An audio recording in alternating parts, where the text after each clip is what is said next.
Why have the Jewish people been so deeply misunderstood throughout history? There is a people. For thousands of years, they had no nation, no army, no borders. They lived scattered across the world, never assimilated, never disappeared.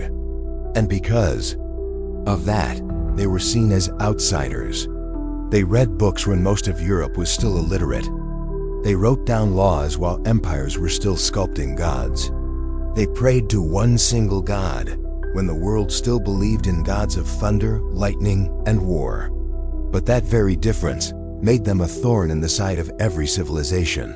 They were exiled, ghettoized, burned alive for heresy, accused of poisoning wells and sacrificing children. In some cities, the disappearance of just one child led to entire Jewish communities being slaughtered without trial.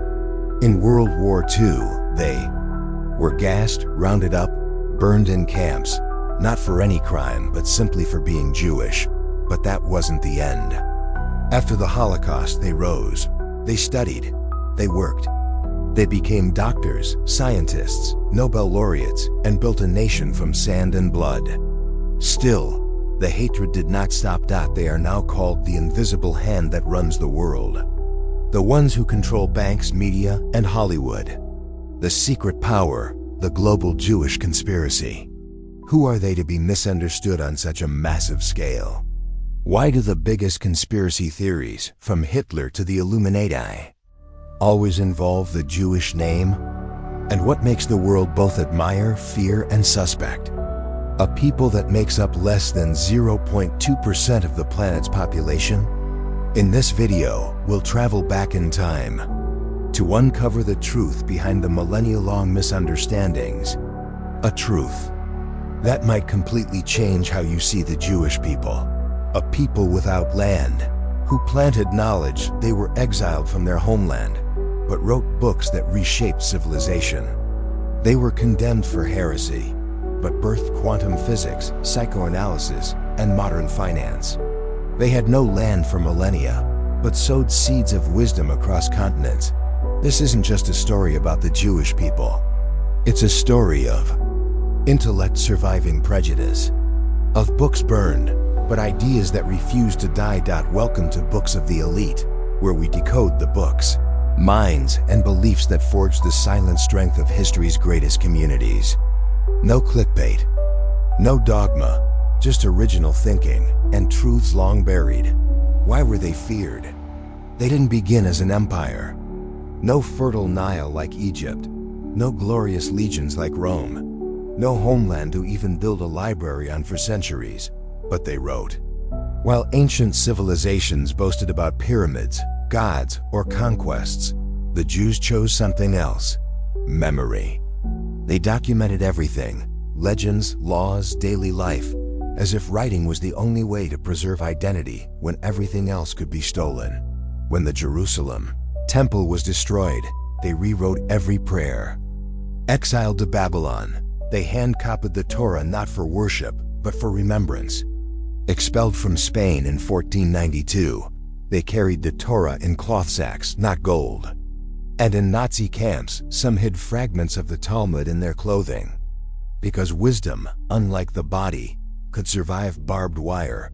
Wherever Jews stopped to rest, libraries rose before homes. A boy may be poor, hungry, hated, but if he knew one chapter of scripture by heart, he was called a lamdan, a scholar. A mother might be illiterate, but she taught her son, "You don't need land, you need books." When Europe saw them as heretics, usurers, faith destroyers, the Jews had schools in every ghetto. When most French or German peasants couldn't sign their names, a 12-year-old Jewish boy could debate legal logic in Talmud classes. And after the Holocaust, many Jewish survivors didn't ask, "Where do I go now?" They asked, "What must I rewrite?" A people who built with intellect, not territory, in a world that defines strength by guns and resources. The Jews lived as a contradiction. No borders, but books. No castles, but scrolls. No kings, but minds. And that reshaped the course of human knowledge. From thinkers in exile to architects of thought Maimonides, philosopher, doctor, theologian of the 12th century, wrote Guide for the Perplexed, influencing Jews, Christians, and Muslims alike. Spinoza, father of modern Western philosophy, excommunicated by his own community, but opened the doors of Rationa Alcem. Sigmund Freud founded psychoanalysis. Karl Marx shaped the 20th century. Whether you agree with him or not, Albert Einstein didn't just change physics, but how we perceive reality itself. Many shared a pattern: expelled, hunted, forced to flee, but never stopped studying, writing, questioning. Born between fires and footnotes, they were authors born amid exile, philosophers raised in slums, scientists nurtured by homeless parents, people who made knowledge their only home, because every other place had denied them one. What the Jewish mind preserved is more vital than ever today. Memes and algorithms replace deep reading. Yet the scribbled prayers in the dark that Jews once guarded are now more precious than ever. To Jews, books weren't just tools. Books were shields when no army would protect them. Centuries of prejudice for centuries. Just being Jewish could get you burned at the stake. Reading Torah in a European square, hanging, daring to question church doctrine, even with logic, meant your intellect was dangerous. And yet, paradoxically, the very societies that burned their books later learned from the very ideas they tried to erase. 1. Paradoxical thinking, the root of revolution. Jewish children were taught to debate, not to win, but to understand deeper. In the Talmud, every issue has dozens of perspectives. There's no final divine decree, only deeper inquiry. While Europe repeated dogmas, Jews were already breaking molds. 2. Freud, the father of the unconscious early 20th century Vienna. While the world believed humans were rational, a Jewish man named Freud said, "We are driven by unconscious urges we don't understand."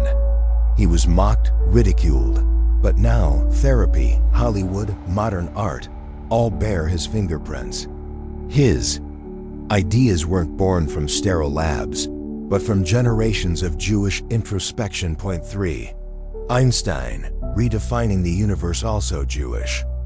Branded a Jewish fraud by the Nazis, yet it was Einstein who redefined time, space, and reality itself. He once said, "I have no special talent. I am only passionately curious." That stubborn curiosity was an arrogance. It was a belief. If truth exists, we must pursue it relentlessly. Exactly like a people clinging to faith when the world rejected them. 4. From outcast to founders of modern finance. When Europe banned Jews from owning land, they were forced into professions seen as lowly, like money lending, bookkeeping, trade. No one foresaw that from this marginalization, they would birth the ideas of banking, credit, and global finance. The Rothschild family, once accused of buying kings and selling nations, actually rebuilt Europe after war, funded the arts, and pioneered international banking. From the shadows of prejudice, they drew a map of money flows, not to dominate, but to survive in a world that closed every door. 5. A lesson from the paradox of history. Why did Jews keep studying, writing, researching, even when labeled heretics, crooks, or manipulators? Perhaps the answer lies in one of their oldest principles. If you cannot change the world around you, change the world within you through knowledge. For the Jewish people, intellect wasn't about showing off. It was the last shelter when every other place refused them. The historical irony: people study Freud, yet forget he was exiled for being Jewish. Admire Einstein, but don't recall he fled Germany as dangerous Jewish science. Use Jewish financial models, yet still believe in conspiracies that they control the world. That is history's irony. Those who had their books burned authored the future. Those labeled heretics became the minds that guided modernity. A silent question across centuries. For nearly 2,000 years, Jews wandered the globe with a silent question. Will we ever be allowed to go home? No map had space for them. No nation claimed them. Only temporary tolerance. Wherever they went, they were the suspicious minority, the outsider, the threat. Then, after one of humanity's darkest moments, the Holocaust, the dream of a homeland became not ambition, but survival. A nation born from ashes, not ambition. In 1948, when Israel declared independence, Jews didn't raise their flag in triumph. They raised it because, finally, there was somewhere they wouldn't be expelled from. They didn't seek empire, didn't demand a sphere of influence. They simply claimed a piece of ancestral land, this time with legal sovereignty. But the world is never simple.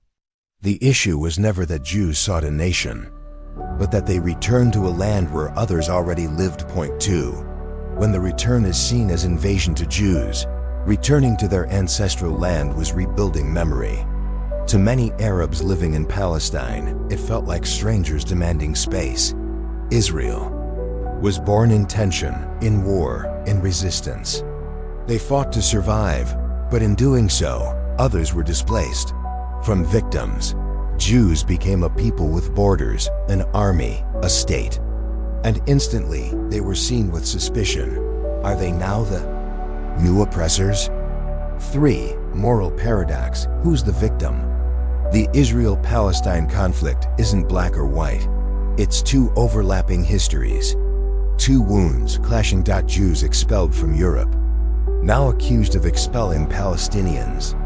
A people once dispossessed, now labeled occupiers. The question is not who is absolutely right, but rather, can a people resurrected from near erasure avoid bringing shadows with them? 4. When existence becomes political. Anytime Israel passes a controversial policy, Jews around the world are blamed, as if they signed off on it. A Jewish kid in Brooklyn, a scientist in Berlin, a Jewish artist in Paris, that all can be branded supporters of occupation, not because of belief, but ethnicity. No one asks, do they agree? Do they live there? Did they choose a side? To the world, a people's right to exist becomes a political question, instead of a human one. 5. Paying the price of existence. Israel isn't perfect. It has flaws, conflicts, and historical mistakes. But ask this: if a people once nearly erased from Earth is allowed to form a country, why are they condemned as invaders for doing so? Is it because they didn't get enough permission? Because the world fears a persecuted people becoming too strong? Or is it simply because Jews are never allowed to be just enough? Not too weak, lest they draw pity. Not too strong, lest they spark fear. Point 6. To exist and still not belong, even with land, a government, and passports. Many Jews still live with a question hanging over them. Why are you here? They have a state, but are asked, where did you get that land? They have sovereignty, but must explain their presence. They survived genocide, but are reminded their right to live is not guaranteed. You're watching Books of the Elite here. We don't dodge difficult questions. We don't whitewash or justify. We tell the story of a people once denied the right to live, and the price they paid for daring to exist legitimately. In 1948, they built a nation, but it wasn't a ready-made country. No resources, no industries, no full military. Only a collective will to live. What they did have was memory and a 2,000-year-old longing for home. 1. A nation built from desert, not gold. The land they chose was mostly desert, rock and relentless sun. Not the lush plains of Egypt, no mighty rivers like the Tigris. No oil, no forests, while others built nations from conquest and treasure. Israel built theirs with seeds, recycled water, knowledge, and education. 2. They didn't build towers, they built schools. From day one, the question wasn't, how many guns do we need? It was, how many teachers? How many books? How many schools? Defense budgets were large, yes, but education funding always matched, even led. They understood, without intellect. Weapons are just noise without a future. 3. From plants to technology, cultivating the future while neighbors exported. Oil. Israel exported seeds, not ordinary ones, but those that grow in sand, tolerate salt, and need little water. They invented drip irrigation, dropping water slowly, just like they once saved every word in exile. They didn't just make the desert bloom. They turned it into a biological laboratory.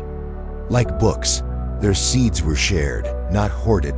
4. From startup to strategy, intelligence as infrastructure today, Israel is called the startup nation. Not because it had money, but because it had no other choice but to innovate.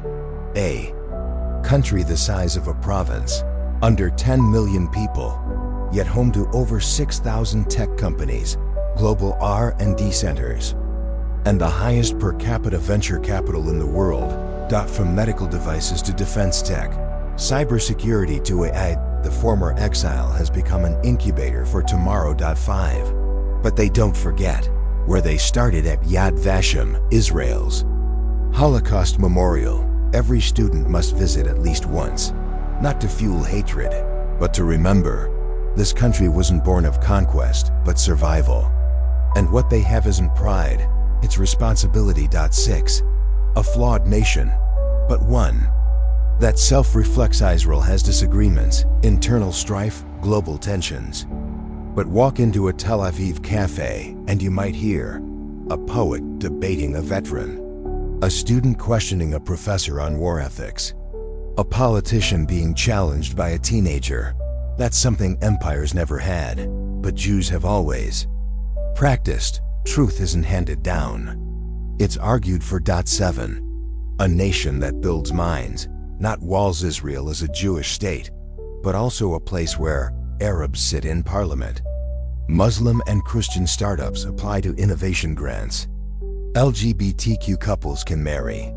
Religious debates air on public TV. They didn't build the country to be heaven. They built it to be human, where even errors are allowed as long as they're corrected with reason. Conclusion. A nation not meant to conquer, but never to be conquered again. Israel isn't an excuse, nor a perfect symbol. It is proof of a seemingly paradoxical truth. When you have nothing but memory, build from that memory a future. And they did.